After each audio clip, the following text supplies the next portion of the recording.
Everyone, welcome to my channel. आज हम इस वीडियो में क्लास 6 की हिंदी की बुक बालराम कथा का चैप्टर 9 स्टार्ट करेंगे और चैप्टर का नाम है लंका में हनुमान। तो चलिए इस चैप्टर को स्टार्ट करते हैं। हनुमान उठे, अंगड़ाई ली, झुककर धरती को छुआ, एक ही छलांग में महेंद्र पर्वत जाकर खड़े हुए। जामवंत सफल हो गए थे हनुमान को उनकी शक्ति याद दिलाने में। पर्वत शिखर पर खड़े हुए हनुमान विराट समुद्र की ओर देख रहे थे। उनकी आंखों में चुनौती का भाव नहीं था, समर्पण का था राम के प्रति। समुद्र यह देखकर डर गया, उनकी गरिमा नष्ट होने वाली थी। मतलब जी, इसका मतलब है बच्चों, जब जामवंत जी को पता था कि हनुमान जी जो है हवा में उड़ सकते हैं, आसमान में उड़ सकते हैं, तो जामवंत जी ने हनुमान जी को उनकी शक्तियों की याद दिलाई जो बचपन से उनसे छीन ली गई थी, क्योंकि बहुत ज़्यादा वो शरारत करने लगे थे अपनी शक्तियों को लेकर के। तो इसलिए जो ऋषि मुनि थे उन्होंने जो है हनुमान जी को श्राप दिया था कि इतनी मतलब आपको इतनी ज़्यादा मतलब शक्तियाँ मिली हैं, इतनी शक्तिशाली मतलब इतनी पावरफुल आपको शक्तियाँ मिली हुई हैं, और आप इनका मतलब इनका यूज़ करके सिर्फ परेशान कर रहे हो लोगों को। तो आप ये सारी शक्तियाँ भूल जाएं, और जब समय आएगा इन शक्तियों को यूज़ करने का तो आपको ये शक्ति अपने आप याद आ जाएंगी। इस तरह से पहले बचपन में ऋषि मुनियों ने हनुमान जी को इस तरह से श्राप दिया था।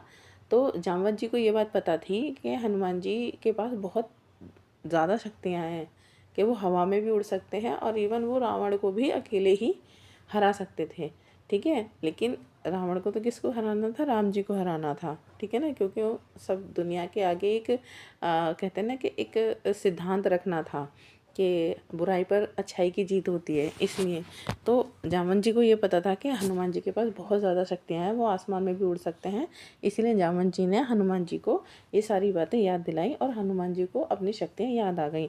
और एकदम से ही जैसे हनुमान जी को अपनी शक्तियाँ याद आ गई तो वो एकदम से उठ खड़े हुए, उन्होंने अंगड़ाई ली, झुककर धरती माँ को प्रणाम किया और एक ही छलांग में मतलब उन्होंने एक ही बार छलांग मारी आसमान में और वो उड़कर महेंद्र पर्वत पर जाकर खड़े हो गए। ठीक है, अब पर्वत शिखर पर खड़े होकर जो हनुमान जी हैं वो इतने बड़े समुद्र को देख रहे थे।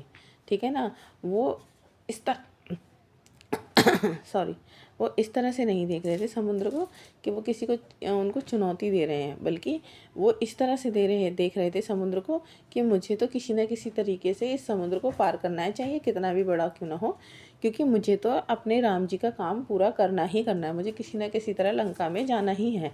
और ये बात देखकर समुद्र जो है डर गया था कि अरे भाई, ये तो बहुत बड़ा स्वामी भक्त है, अगर मैंने इसको रास्ता नहीं दिया, मैंने इसे आज्ञा नहीं दी, तो ये मुझे हरा कर भी चला जाएगा और जिससे कि जो मेरा घमंड है वो टूट जाएगा। इस चीज़ को देखकर जो पर्वत था वो सॉरी जो समुद्र था वो डर गया। ठीक है,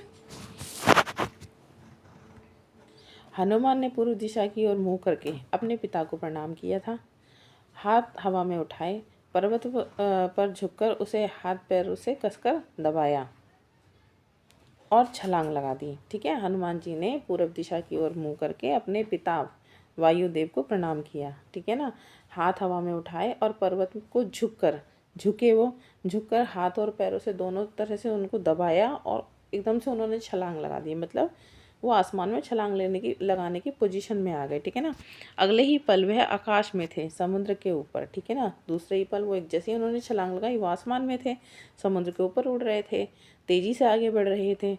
ठीक है, जैसे ही वो उन्होंने जब छलांग लगाई तो जैसे ही उन्होंने छलांग लगाई ना, तो वो छलांग इतनी पावरफुल थी, इतनी ज़्यादा शक्तिशाली थी कि हनुमान जी के साथ साथ बहुत सारे जो पत्थर हैं, पहाड़ हैं, उनके टुकड़े हैं, वो भी हवा में उड़ गए थे। ठीक है ना, और वो कुछ दूर तक हनुमान जी के साथ उड़े और फिर उसके बाद में वो नीचे गिरते चले गए। ठीक है ना, हनुमान की गति बहुत ज़्यादा थी, मतलब हनुमान जी बहुत तेज़ से जा रहे थे। ठीक है, पर्वत पीछे छूटते गए, समुद्र में गिर गए। ठीक है ना, अब जो उनके साथ ऊपर उठे थे ना पर्वतों के टुकड़े, वो सब थोड़ी दूर तक तो उछले हनुमान जी के साथ में, लेकिन हनुमान जी तो बहुत तेज़ उड़ रहे थे, तो थोड़ी देर तक हनुमान जी के साथ उड़े और फिर उसके बाद वो धीरे धीरे सारे ज़मीन पर समुद्र के अंदर गिरने लगे। महेंद्र पर्वत सुंदर था। महेंद्र पर्वत जो जिस पे से हनुमान जी ने छलांग लगाई थी वो बहुत सुंदर था। उस पर तरह तरह की वनस्पतियाँ मतलब पेड़ पौधे थे, जीव जंतु मतलब जंगली जानवर थे। ठीक है ना, उसका शिखर शिखर मतलब चोटी, जो उस पर्वत की चोटी थी ना, वो बहुत ज़्यादा पथरीली थी, मतलब बहुत ही ज़्यादा मतलब नुकीली थी। लेकिन नीचे घाटी में मनमोहक वृक्ष थे। पथरीली मतलब जहाँ पर कुछ भी ना हो, मतलब उस महेंद्र पर्वत की जो चोटी थी, जो शिखर था, वो बहुत ज़्यादा पथरीला था, मगर मतलब कि वहाँ पर कोई भी पेड़ पौधा नहीं था, कोई भी फूल पत्ती नहीं थी। लेकिन उस पर्वत के नीचे जो घाटी थी ना, वो उसमें बहुत अच्छे अच्छे, बहुत सुंदर सुंदर पेड़ लगे हुए थे। बहुत सारी लताएं, मतलब बेलें लगी हुई थी। हनुमान जी के छलांग लगाने तक पर्वत बहुत ज़्यादा शांत था, निश्चल था, मतलब जैसे कुछ भी ना हो रहा हो। लेकिन जैसे ही हनुमान जी ने छलांग लगाई आसमान में, एकदम पर्वत क्या हो गया, दरक गया, मतलब चटक गया। तो उसके ऊपर जितने भी पेड़ पेड़ थे, पौधे थे, फूल पत्तियाँ थीं, वो सारे के सारे जो है गिर गए, ठीक है ना। और कुछ वृक्ष जो है कांप गए, मतलब एकदम हिल गए, एकदम थर्रा गए, ठीक है ना। बड़ी बड़ी चट्टानें नीचे लुढ़कने लगीं। पशु पक्षी जितने भी थे उस जंगल में, वो चीखने चिल्लाकर इधर उधर भागने लगे। कई स्थानों पर जल स्रोत फूट पड़े, मतलब जैसे कि धरती हिलती है तो देखते हैं ना, भूकंप वगैरह अगर आता है तो समुद्र से पानी बाहर निकलने लगता है, नदियों से पानी बाहर निकलने लगता है। इसी तरह से जो जल स्रोत थे, मतलब जो नदियाँ थीं, सरोवर थे, तालाब थे, इनसे पानी बाहर निकलने लगा। कहीं धुआं उठने लगा, कहीं आग जल गई, चट्टानें एकदम लुढ़कने लगी, ठीक है। लाल हो गया था आसमान, ठीक है, आग के गोलों की तरह, ठीक है। इस तरह से हनुमान जी के उड़ने से पर्वत जो है एकदम हिल गया, ठीक है। अब हनुमान इससे सब इन सब से बेखबर थे। हनुमान जी को इन सब के बारे में पता ही नहीं था। वायु की गति से आगे, वो बहुत हवा की मतलब स्पीड से आगे बढ़ रहे थे। हम मार्ग में उन्होंने दिशा बदली, ठीक है। मार्ग में जैसे ही उन्होंने अपनी जो है डायरेक्शन बदली लंका जाने के लिए, ठीक है, उनका शरीर हिला तो बादलों जैसे ही गड़गड़ाहट हुई। जैसे ही वो मतलब अपनी डायरेक्शन बदलते थे, तो जैसे बादलों में बिजली गड़क जाती है ना, उस तरह से आवाज़ हो रही थी। वे जहाँ से निकलते सब कुछ अस्थिर हो जाता, मतलब वो जहाँ से भी जाते ना, सब कुछ इधर बितर हो जाता था। समुद्र में ऊंची ऊंची लहरें उठने लगती थी। उनकी परछाई समुद्र में विराट नाव की तरह दिखती थी, ठीक है, बिना आवाज़ की चलती हुई नाव की तरह। समुद्र के अंदर एक पर्वत था, मैनाक। अब समुद्र के अंदर भी एक पर्वत था जिसका नाम था मैनाक। वो सुनहरा था, एकदम चमकता हुआ। वह जल राशि को चीरकर ऊपर उठा। वो जो पर्वत था मैनाक, वो ऊपर आ गया, मतलब जो समुद्र का पानी था उसे हटा करके वो ऊपर आ गया। मैनाक चाहता था कि हनुमान कुछ पल वहाँ पे विश्राम कर लें। अब मैनाक जो पर्वत था ना, वो चाहता था कि हनुमान जी कुछ टाइम यहाँ पे रुके और विश्राम कर लें। थक गए, ठीक है, थक गए होंगे। उन्होंने मैना की संधिचा बांध दी, बधा लगी। उन्हें जो हनुमान जी थे, उन्हें जो मैनाक की जो इच्छा थी ना, वो बाधा लगी अपने काम में, राम काज में। वह मैनाक में से टकराते हुए निकल गए। हाथ ऊपरी हिस्से पर लगा तो पर्वत शिखर टूट गया। वह कुछ और ऊपर उठकर उड़ने लगे, ठीक है। अब जैसे ही वह मतलब वो नहीं चाहते थे कि मैनाक मुझे रोके, और ना ही वो रुकना चाहते थे, क्योंकि फिर वो राम जी के जो काम में उनको देरी हो जाती। तो वो उन्होंने क्या किया, उन्होंने जो अपना हाथ थोड़ा सा और ऊपर उठाया, और वो मैनाक पर्वत के ऊपर से होकर उड़ने लगे। और जैसे ही वो ऊपर से होकर उड़े, तो जो उस पर्वत का जो शिखर था, जो चोटी थी, वो उससे टकराए हनुमान जी, और वो टूट गई, ठीक है ना। वह कुछ और ऊपर उठकर उड़ने लगे। अब वो कुछ और ऊपर उठ के उड़ने लगे ताकि वो पर्वत टूट ना जाए। हनुमान के रास्ते में कई बाधाएं आई। राक्षस सुरसा मिली। हनुमान जी के रास्ते में कई तरह की अड़चनें आई। रास्ते में उन्हें राक्षसी सुरसा मिली, जिसका शरीर बहुत बड़ा था। वह हनुमान जी को खाना चाहती थी। पवन पुत्र ने उसे चकमा दे दिया, ठीक है ना। पवन पुत्र इसलिए बोलते हैं हनुमान जी को, क्योंकि वो पवन जो वायु देवता थे ना, पवन देवता, उनके पुत्र थे, ठीक है ना। उन्होंने उनके मुंह में घुसकर वो निकल आए, मतलब वो जो थी, जो राक्षसी थी, वो हनुमान जी ने क्या करा कि वो उनके मुंह में गए और फिर उनके मुंह से घूम कर बाहर निकल आया। मतलब हनुमान जी ने अपना जो बड़ा सा रूप था ना, उसे बहुत छोटा कर लिया, और जिसकी वजह से वो उनके मुंह में आसानी से गए और घूम कर वहाँ बाहर आ गए। अब जो राक्षसी सुरसा थी ना, उसको ऐसा लगा कि मैंने हनुमान जी को खा लिया, और फिर वो वहाँ से जो है चली गई, ठीक है। आगे एक और राक्षसी टकराई। अब उन जैसे ही वो आगे रास्ते में बढ़े, तो एक और राक्षसी आई। उसका नाम सिंहिका था। उस राक्षसी का नाम सिंहिका था। छाया राक्षसी भी मिली, एक तीसरी राक्षसी भी मिली जिसका नाम था छाया। उसने जल में हनुमान की परछाई को पकड़ लिया। उसने छाया जो राक्षसी थी ना, जिसका नाम छाया था, उसका छाया था, इसी वजह से उन्होंने जो है जब हनुमान जी समुद्र के ऊपर से उड़ रहे थे तो नीचे उनकी परछाई दिख रही थी समुद्र में। तो ये जो छाया राक्षसी थी ना, उन्होंने उड़ते हुए हनुमान जी की जो नीचे परछाई दिख रही थी ना समुद्र में, उसको पकड़ लिया। ठीक है, इसकी वजह से ऊपर हनुमान जी जो उड़ रहे थे ना, वो एकदम से रुक गए। ठीक है, अब वो एकदम से आसमान में रुक गए तो हनुमान जी को बहुत गुस्सा आया, क्योंकि उन्हें देर हो रही थी लंका पहुंचने के लिए। इसलिए उन्होंने क्या करा, सिंह और उस छाया राक्षसी को मार डाला। अब गंतव्य दूर नहीं था। गंतव्य मतलब जहाँ आप पहुँचना चाहते हैं, ठीक है ना, वो जगह दूर नहीं थी, मतलब लंका दूर नहीं थी। दूर क्षितिज से लंका दिखाई दे रही थी। क्षितिज मतलब आसमान, दूर आसमान से लंका जो दिखाई दे रही थी। रावण की राजधानी क्या थी? लंका थी, वह सोने की थी। आकाश में उड़ते हुए एक कंगूरे की तरह, मतलब आकाश से दूर से ही दिख रही थी और वो चमक भी रही थी सोने की तरह। ठीक है ना, एक कंगूरे की तरह उसकी प्रचारी, ठीक है, जो उसका मतलब जो उसकी जो चोटी होंगी ना, जो मतलब जिसमें वो लंका में बड़े बड़े भवन बने होंगे, तो उनके जो ऊपर का ऊपरी हिस्सा था ना, वो दूर आसमान से दिख रहा था। वो एकदम लंका जो है सोने की थी, इसलिए वो जगमगा रही थी। हनुमान समुद्र के किनारे उतर गए। अब हनुमान जी जो है समुद्र के किनारे उतर गए और लंका को और निकट से वो देख पा रहे थे। ठीक है ना, हनुमान को थकान रंच मात्र नहीं था। इतनी लंबी यात्रा का उन पर कोई प्रभाव नहीं था। हनुमान जी को बिल्कुल भी थकान नहीं हो रही थी। वो इतने लंबी यात्रा करके उड़कर आए थे, उन्हें बिल्कुल भी थकान नहीं थी। उन्हें तो सिर्फ सीता जी की चिंता थी कि सीता जी को वो कैसे ढूंढेंगे और कैसे पहचानेंगे। लंका नगरी को ठीक से देखने के लिए हनुमान एक पहाड़ी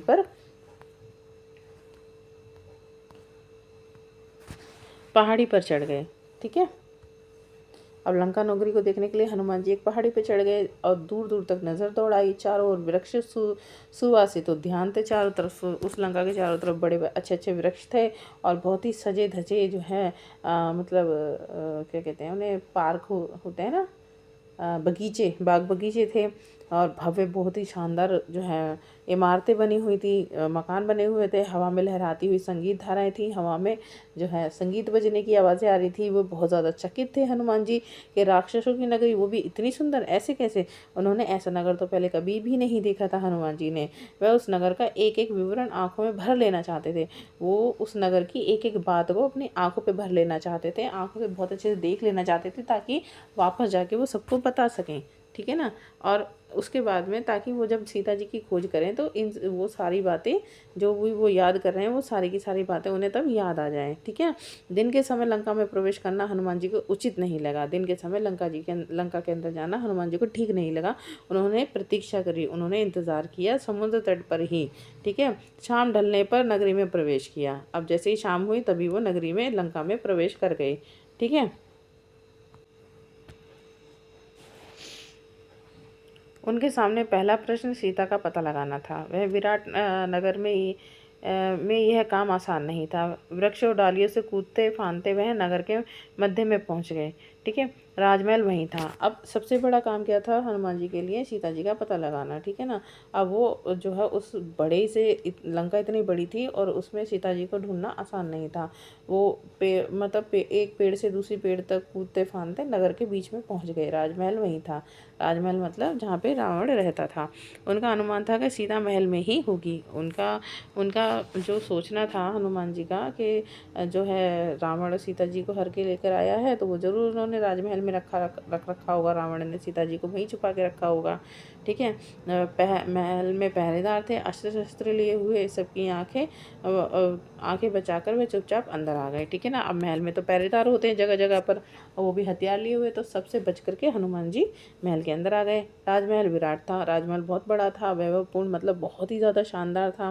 वे बसते बचाते महल में घूमने लगे, भटकते रहे। रात का समय था। ठीक है, अधिकतर राक्षस सो गए थे। उन्होंने निकट जाकर एक एक का चेहरा देखा। सीता जैसी कोई स्त्री उन्हें नहीं दिखाई दी। वे रावण के कक्ष में जो है गए। रावण वहीं था, उसकी रानी मंदोदरी भी थी, सीता नहीं थी। न जाने सीता को हनुमान ने कहाँ छिपा रखा था। सोचते हुए हनुमान अंतःपुर से बाहर निकल आए। अंतःपुर जहाँ पर रावण रहता था वहाँ से बाहर निकल आए। ये सारी बातें सुनकर, ठीक है ना, अब एक एक करके उन्होंने राक्षसों के सारे घर छान मारे, ठीक है। पशुशालाएं भी देखी जहाँ पर पशु रहते हैं ना, उनको भी देखा। सीता जी उनका कहीं पता नहीं था। सीता के लंका में होने की कोई सूचना पर अब उन्हें संदेह होने लगा था। अब उन्हें इस बात पे संदेह होने लगा था कि रावण ने सीता जी का हरण करके उन्हें लंका में ही रखा है या कहीं और रखा है। रावण ने अवश्य पर वह दुखी हो गए। सोचने लगे रावण ने अवश्य सीता को कहीं ना कहीं छिपा दिया है किसी गुप्त स्थान पर। मैं उन्हें ढूंढ निकालूंगा, उनसे मिले बिना मैं नहीं लौटूंगा। उन्होंने तय कर लिया था। अब हनुमान जी ने ये तो तय कर लिया था कि वो सीता जी को बिना ढूंढे वो यहाँ से नहीं जाएंगे। और अब उन्होंने ये भी सोच रहे थे कि रावण ने ज़रूर उसे कहीं सीता जी को कहीं ना कहीं ऐसी जगह पे छुपा के रखा है जहाँ कोई भी ना पहुँच पाए। लेकिन हनुमान जी ने भी अब ठान लिया था कि मैं तो सीता जी से मिलकर ही जाऊँगा। अंतपुर के बाहर हनुमान ने रावण का रथ देखा। स्वर्ण रथ था, रत्नों से सजा हुआ था। वह चकित रह गए। तभी उनका ध्यान अंतपुर से लगी एक वाटिका की ओर गया। वह अशोक वाटिका थी, ठीक है ना। अब जैसे ही जो है हनुमान जी अंतपुर से बाहर निकले, मतलब जहाँ रावण रहता था वहाँ से बाहर निकले, उन्होंने देखा कि एक सोने का रथ है जिसमें मतलब हीरे मोती से जड़ा हुआ है। वो बहुत ज़्यादा हैरान हो गए, ये तो बहुत ही शानदार रथ था। उतने में ही उनका ध्यान जो है, जो अंतपुर जो जगह थी उसके साथ में एक लगी हुई एक वाटिका, मतलब एक बगीचा बना हुआ था जिसे क्या कहते हैं, अशोक वाटिका कहते हैं, ठीक है। वो लगा हुआ था, उसकी तरफ में ध्यान गया, अशोक वाटिका की तरफ। अशोक वाटिका में ऊंचे ऊंचे वृक्ष थे, अशोक के वृक्ष थे, ठीक है ना। अशोक पेड़ होता है ना, उसके वृक्ष थे, इसीलिए उसका नाम अशोक वाटिका था। आकाश छूने को आतुर, मतलब इतने बड़े बड़े वृक्ष थे कि वो आकाश की ओर जा रहे थे, मतलब आकाश जितने लंबे थे। यही अशोक वाटिका थी। दीवार लांघकर वह वहाँ पहुँचे। लंका में यही एक स्थान बचा था जो उन्होंने नहीं देखा था, ठीक है। एक यही जगह थी जहाँ पे उन्होंने सीता जी को नहीं देखा था। उन्हें लगा सीता वाटिका में नहीं हो सकती, रावण उन्हें इतनी खुली जगह में क्यों रखेगा। अब हनुमान जी को लगा कि रावण ने तो सीता जी को कहीं कमरे वमरे में बंद कर रखा होगा, वो इतनी खुली जगह में सीता जी को क्यों रखेंगे, ठीक है। हनुमान में निराशा घर करती जा रही थी। वह एक वृक्ष पर चढ़कर बैठ गए। दिन चढ़ आया था, मतलब अब धीरे धीरे दिन होने लगा था। ऐसे में नीचे उतरना उन्हें उचित नहीं लगा। ऐसे में उन्हें लगा कि कोई उन्हें देख ना ले, इसलिए पेड़ पर ही रहना ठीक है। पेड़ बहुत ज़्यादा घना था, उसके पत्तों में वो छुप गए। उन्हें वहाँ से ये सब कुछ दिख रहा था, ठीक है, लेकिन उन्हें कोई नहीं देख सकता था। हनुमान जी को तो सब कुछ दिख रहा था मगर उन्हें कोई नहीं देख सकता था। रात हो गई थी। अचानक वाटिका के एक कोने में से उन्हें अट्टहास सुनाई पड़ा। अब रात हो रही थी, अचानक से एक वाटिका के कोने में से उन्हें बहुत जोर जोर से मतलब हंसने की आवाज़ आने लगी। अट्टहास मतलब हंसने की आवाज़ आने लगी। वे राक्षसियाँ थीं जो हंस रही थीं। हनुमान उधर ही देखने लगे। अब हनुमान जी उधर देखने लगे जहाँ से आवाज़ आ रही थी, ठीक है। एक वृक्ष के नीचे राक्षसियों का एक झुंड था। वे किसी बात पर ठहाके लगा रही थी। वहाँ पर बहुत सारी राक्षसियाँ इकट्ठी थी एक पेड़ के नीचे, और वो जोर जोर से हंस रही थी। हनुमान को लगा कि वे सीता पर हंस रही है। हनुमान जी को एकदम से लगा सीता, कहीं ये सीता तो नहीं है, सीता पे तो नहीं हंस रही। वे पेड़ से चिपक कर नीचे की डाली पर आए। अब वो नीचे डाली पर आए, ध्यान से देखा, राक्षसियों के बीच एक स्त्री बैठी थी। उन्होंने ध्यान से देखा कि उन राक्षसों के बीच में एक औरत बैठी है। चेहरा मुरझाया हुआ है, उदास है, दयनीय और दुर्लभ है, शोकग्रस्त है। यही सीता माता है, उन्होंने मन में सोचा। अब उन्हें कोई संदेह नहीं था, ठीक है ना। अब जो सीता जी थी बहुत ज़्यादा उदास थी, बहुत ज़्यादा दयनीय, मतलब जैसे उन्हें दया की ज़रूरत हो, बहुत ज़्यादा कमज़ोर हो चुकी थी वो, ठीक है, और बहुत ज़्यादा परेशान, दुख में डूबी हुई थी, शोकग्रस्त मतलब दुख में डूबी हुई थी। और हनुमान जी कहते हैं हो ना हो ये ज़रूर सीता माता ही हैं। राक्षसियाँ वहीं थीं, हट नहीं रही थी। हनुमान उतावले थे पर नीचे उतरने में डर था, स्वयं उनके लिए, सीता जी के लिए भी। तभी उन्होंने रावण को आते हुए देखा। दासी ठाट बाट थे, दासियां सहित। हनुमान सीता से भेंट किए बिना लौटना नहीं चाहते थे। ऐसे लौटे तो राम जी को क्या बताऊंगा, उन्होंने सोचा, ठीक है। नीचे उतरने का अवसर नहीं मिल रहा था। वे डाल से चिपक गए, सांस रोककर जो है रावण के लौटने की प्रतीक्षा करने लगे, ठीक है ना। अब राक्षसियाँ जो थी वही थी, ठीक है, और हट नहीं रही थी वहाँ से, कि वो सीता जी को ताने मार रही थी, सुना रही थी और हंस रही थी। अब हनुमान जी से सब्र नहीं हो रहा था। ठीक है ना। इतने में वो नीचे भी नहीं उतरना चाहते थे, वो इस वजह से कि कहीं मैं भी ना पकड़ा जाऊं, और अब कहीं मैं पकड़ा गया तो सीता जी को भी ये लोग परेशान करेंगी। ठीक है। तभी हनुमान जी ने देखा कि रावण आ रहा था सीता जी की तरफ में, बड़ा मतलब ठाट बाट एकदम सजा धजा, एकदम राजाओं के राजा तो था ही, वो एकदम ठाट बाट से आ रहा था, साथ में उसकी दासियाँ भी आ रही थी। अब हनुमान जी सीता जी से भेंट करने के लिए बहुत ज़्यादा मतलब उतावले थे, लेकिन ये मौका ठीक नहीं था। उन्होंने जो है इंतज़ार किया। ठीक है। और रावण के लौटने तक का इंतज़ार किया। ठीक है। रावण ने सीता को बहलाया फुसलाया, लालच दी, सीता नहीं डिगी। वह डर से काँप रही थी। उन्होंने रावण की एक ना सुनी, तिरस्कार किया। ठीक है ना। अब रावण ने सीता जी को बहुत ज़्यादा बहलाया फुसलाया, इधर उधर की बातें करी, मगर सीता जी नहीं डरी, जबकि वो डर से काँप रही थी। लेकिन वो उसकी रावण की बातों में नहीं आई। उन्होंने रावण को तिरस्कार किया, मतलब रावण को उन्होंने मना कर दी गई। रावण ने कहा, मैं तुम्हें डरने की आवश्यकता नहीं है सुमुखी, मैं तुम्हें स्पर्श नहीं करूँगा जब तक तुम स्वयं ऐसा नहीं चाहोगे। अब रावण कहते कि तुम्हें डरने की ज़रूरत नहीं है सुंदरी, मतलब तुम इतनी सुमुखी, मतलब बहुत ज़्यादा सुंदर चेहरे वाली। ठीक है। मैं तुम्हें छूऊंगा नहीं जब तक तुम खुद ऐसा नहीं चाहोगी। मैं तुम्हें अपनी रानी बनाना चाहता हूँ, मेरी बात मान लो और मुझे और सुख भोगो। और रावण कहता है सीता जी से, मैं तुम्हें अपनी रानी बनाना चाहता हूँ, मेरी रानी बन जाओ और सुख भोगो, अन्यथा मैं तुम्हें तलवार से काट दूंगा। सोच लो, तुम्हारे पास अब एक केवल 2 ही महीने बचे हैं। ऐसा रावण सीता जी को धमकी देता है। ऐसा कभी नहीं होगा दुष्ट, राम के सामने तुम्हारा अस्तित्व ही क्या। मुझे राम के पास पहुंचा दो, वे तुम्हें क्षमा कर देंगे। तुमने ऐसा नहीं किया तो सर्वनाश निश्चित है। तुमने अपराध किया है, तुम्हें कोई नहीं बचा सकता। मूर्ख राक्षस, तुम्हारा अंत निकट है। ऐसा जो है सीता जी रावण को कहती हैं कि तुम बहुत ज़्यादा दुष्ट हो, तुम राम के सामने कहीं नहीं टिकते हो, तुम्हारा कोई अस्तित्व नहीं है राम के सामने। तुमने बहुत बड़ी भूल की है। तुम राम को मुझे राम को वापस कर दो, वो तुम्हें क्षमा कर देंगे, नहीं तो तुम्हारा सर्वनाश हो जाएगा और तुम मारे जाओगे। तुम मूर्ख राक्षस हो, तुमने बहुत बड़ा अपराध किया है, तुम नहीं जानते हो। ऐसा सीता जी रावण को कहती हैं। रावण क्रोध में पैर पटकता हुआ चला जाता है। रात गाढ़ी होती चली जाती है। रावण के जाने पर राक्षसियों ने सीता को घेर लिया, उन्हें डराने धमकाने लगे। बोली, तुम मूर्ख हो, रावण का प्रस्ताव स्वीकार कर लो। यह रावण की नगरी है, तुम्हारा राम यहाँ पर कभी भी नहीं पहुँच सकता, तुम्हें कोई नहीं बचा सकता। राक्षसियों में एक त्रिजटा थी, सबसे भिन्न। उसने कहा, मैंने एक सपना देखा है, पूरी लंका समुद्र में डूब गई है, सब नष्ट हो गया है। ठीक है। अब रावण के जाते ही रावण गुस्से में वहाँ से चला जाता है। रावण के जाते ही जो सारी राक्षसियाँ होती हैं वो सीता जी को दोबारा घेर लेती हैं, उन्हें डराने धमकाने लगती हैं और वो कहती हैं सीता से कि तुम बहुत बड़ी पागल हो, तुम्हें रावण की बात मान लेनी चाहिए। रावण तो इस लंका नगरी का राजा है, यहाँ पे तुम्हारा राम कभी नहीं पहुँच सकता है, यहाँ पे सिर्फ रावण की चलती है और तुम बहुत ज़्यादा मतलब पागल वाली बातें कर रही है। ठीक है। लेकिन उन्हीं राक्षसियों में एक और राक्षसी थी जिसका नाम था त्रिजटा, वो सबसे अलग थी। उसने कहा कि सीता जी से कहा कि मैंने एक सपना देखा है कि पूरी जो लंका है वो समुद्र में डूब गई है, सब कुछ नष्ट हो गया है। ठीक है ना। ऐसा सपना उसने त्रिजटा ने देखा और वो किसको बताती है, सीता जी को बताती हैं। अब वो कहती है कि ये सपना तो अच्छा नहीं है, कहीं ये सीता के दुख से जुड़ा हुआ तो नहीं है। और सीता की हिचकियाँ बंध गई, वे विलाप करने लगी। ठीक है ना। अब वो जो त्रिजटा थी वो सीता जी को की बहुत चिंता करती थी।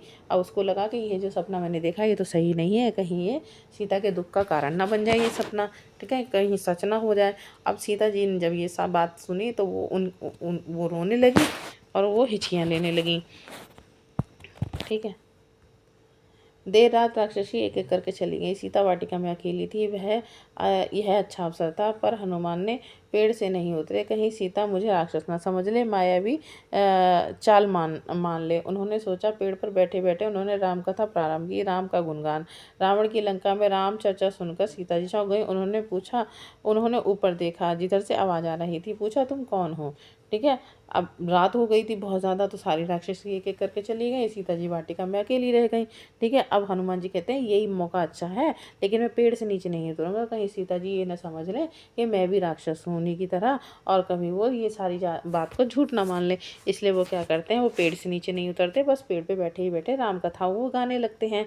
अब राम कथा गाते सुनकर सीता जी बड़ी हैरान हो जाती कि लंका में कौन है जो राम जी की चर्चा, राम जी का गुणगान करेगा। इतने में वो ऊपर देखती हैं जहाँ से आवाज़ आती है और पूछती हैं हनुमान जी से कि तुम कौन हो। फिर हनुमान नीचे उतर आए। हनुमान जी अब नीचे उतर आए, उन्होंने सीता को प्रणाम किया, ठीक है, राम की अंगूठी उन्हें दी। सीता जी को प्रणाम किया, राम की अंगूठी दी और कहा, हे माते, मैं श्री राम का दास हूँ, किष्किंधा के वानरराज सुग्रीव का अनुचर। किष्किंधा के जो वानरराज सुग्रीव हैं उनका मैं अनुचर हूँ, उनका सेवक हूँ। उन्होंने मुझे यहाँ भेजा है आपका समाचार लेने के लिए।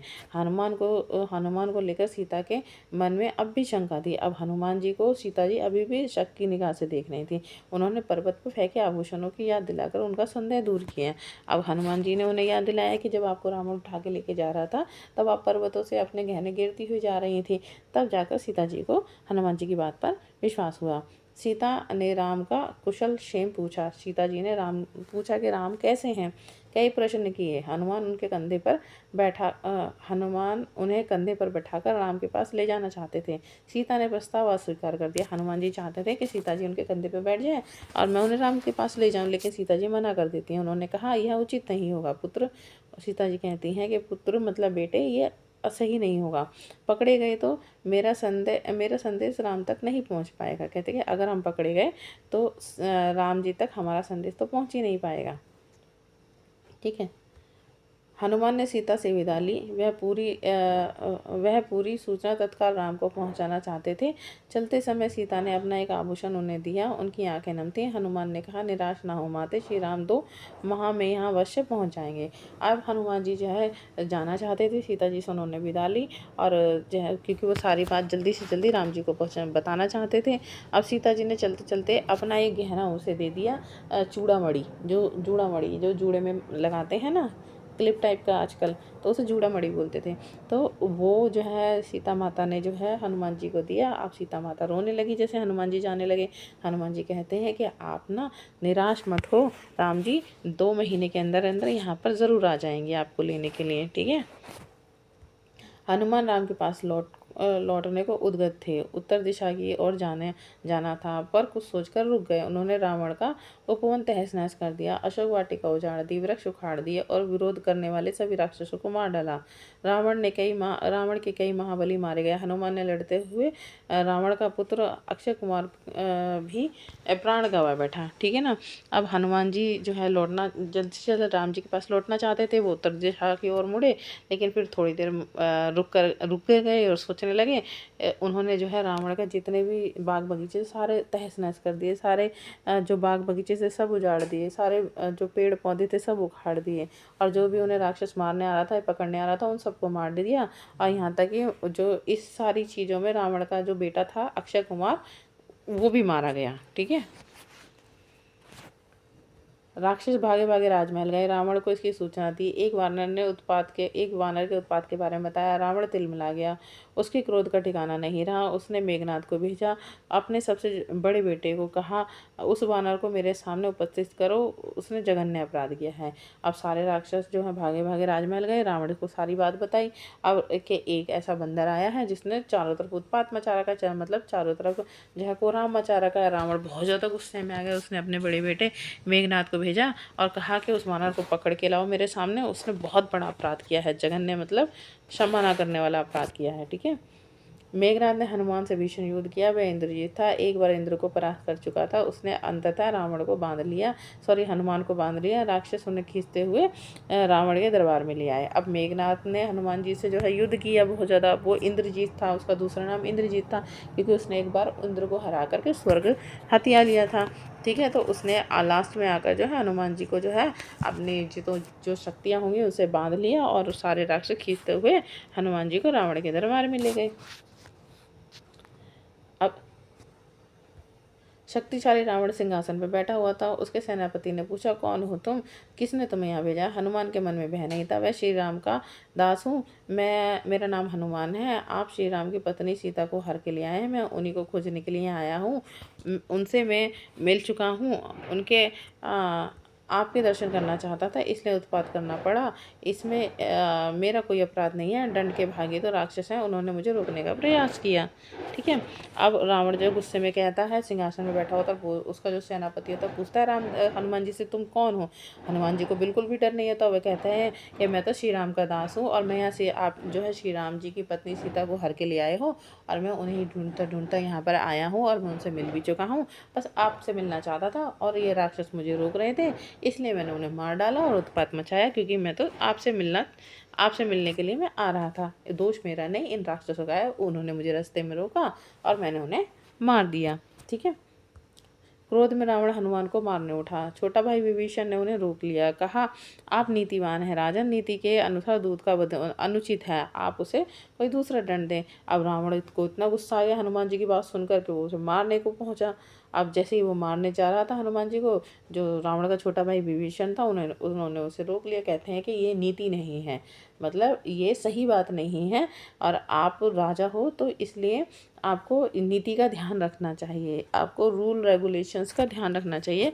और रूल के हिसाब से जो दूत होते हैं, जो सूचना लेकर, मैसेंजर जो होते हैं, मैसेज लेकर जो आते हैं, उन्हें कभी मारा नहीं जाता है। आप इसे कोई और दूसरा दंड दे दीजिए, मारते नहीं हैं।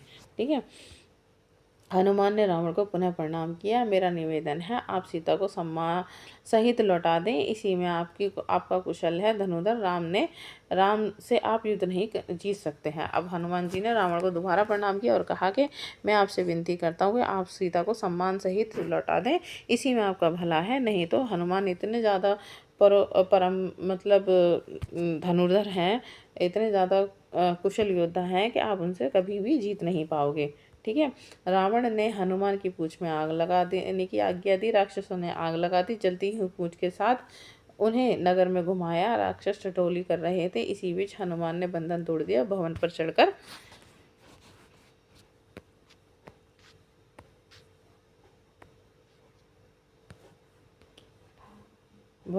चढ़कर उसमें आग लगा दी। ठीक है। अब जो है रावण ने क्या कहा, आदेश दे दिया कि इसकी पूंछ में आग लगा दो। अब उन सारे राक्षसों ने मिलकर हनुमान जी की पूंछ में आग लगा दी। अब वो हनुमान जी से छेड़खानी कर रहे थे राक्षस, तो हनुमान जी को गुस्सा आया। हनुमान जी एक भवन से दूसरे भवन पर छलांग मारने लगे, जिससे क्या है, एक इमारत से आग में आग लगने लगी, फिर दूसरे में लगी। इस तरह से सारी लंका में जितने भी भवन थे, जितने भी मकान थे, सब में आग लगने लगी और पूरी लंका धू धू कर जलने लगी। राक्षस भी चिल्लाने लगे। ठीक है। अचानक हनुमान को सीता की चिंता हुई। वे अशोक वाटिका की ओर भागे। डर था कि कहीं उन तक आग ना पहुंच जाए। सीता सकुशल थी, पेड़ के नीचे बैठी हुई थी, आग से अप्रभावित। हनुमान ने उन्हें प्रणाम किया, आशीर्वाद मांगा और उत्तर दिशा की ओर चल पड़े, राम के पास। ठीक है।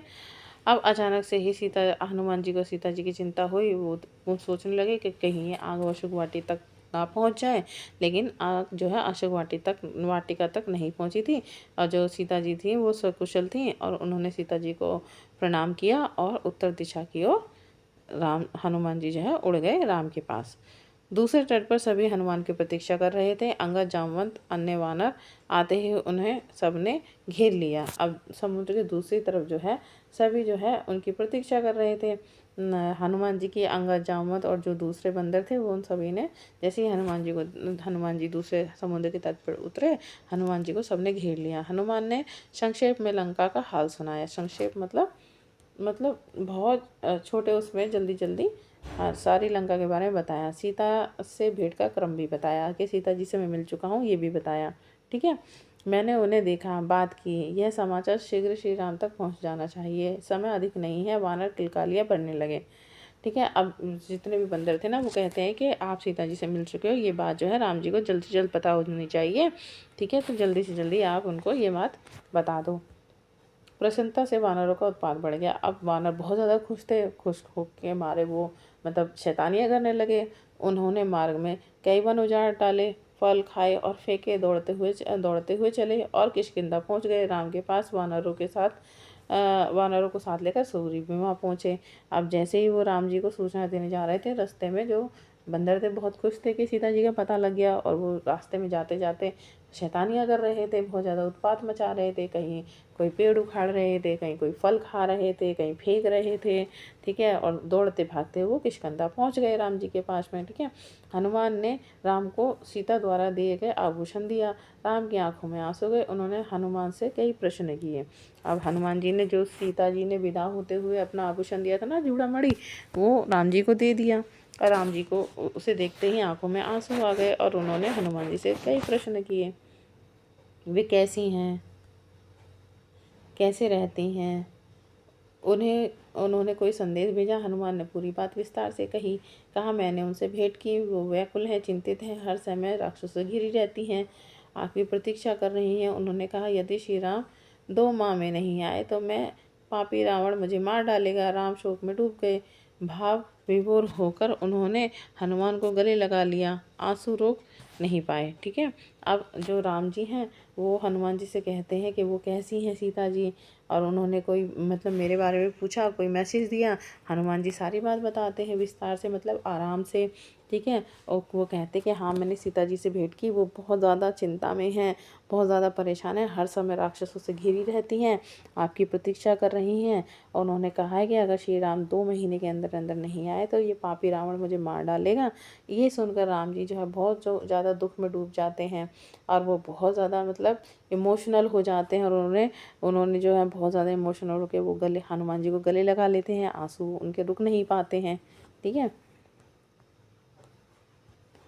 लक्ष्य स्पष्ट था, लंका पर आक्रमण। समय कम था। सुग्रीव ने युद्ध की तैयारियां तत्काल प्रारंभ करने का निर्देश दिया। ठीक है।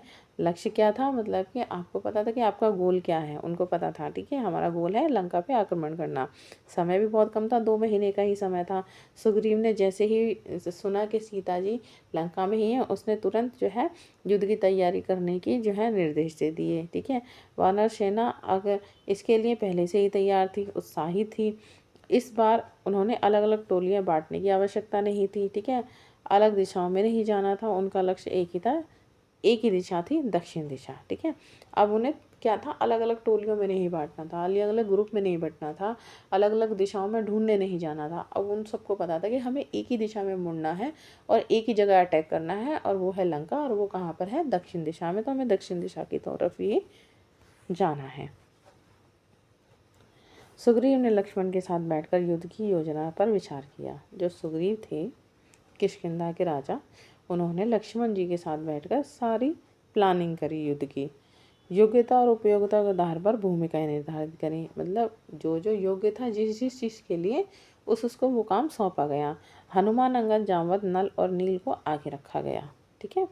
समुद्र पर चर्चा हुई। अब समुद्र कैसे पार होगा, इस पर भी बात हुई। अब खाली हनुमान जी तो ये उड़ना जानते थे, हर कोई बंदर थोड़ी उड़ना जानता था। उसे कैसे पार करेंगे, सेना का हर वानर हनुमान थोड़ी था। यह एक चिंता थी। ठीक है, यह एक चुनौती थी। देर रात तक इसी विषय पर बात होती रही। ठीक है। तो देखिए बच्चों, अब ये हमारा चैप्टर यहाँ पर कंप्लीट हो चुका है। ठीक है। तो अगर आपको मेरा वीडियो अच्छा लगा हो, मेरा पढ़ाना आपको समझ में आ रहा हो, तो प्लीज़ प्लीज़ प्लीज़ मेरे चैनल को सब्सक्राइब कीजिए, मेरे वीडियो को लाइक कीजिए, शेयर कीजिए, कमेंट करके बताइए कि आपको मेरा वीडियो कैसा लगा। प्लीज़ सपोर्ट कीजिए, प्लीज़ प्लीज़। Thank you. मिलते हैं नेक्स्ट वीडियो में नेक्स्ट चैप्टर के साथ। Okay, bye.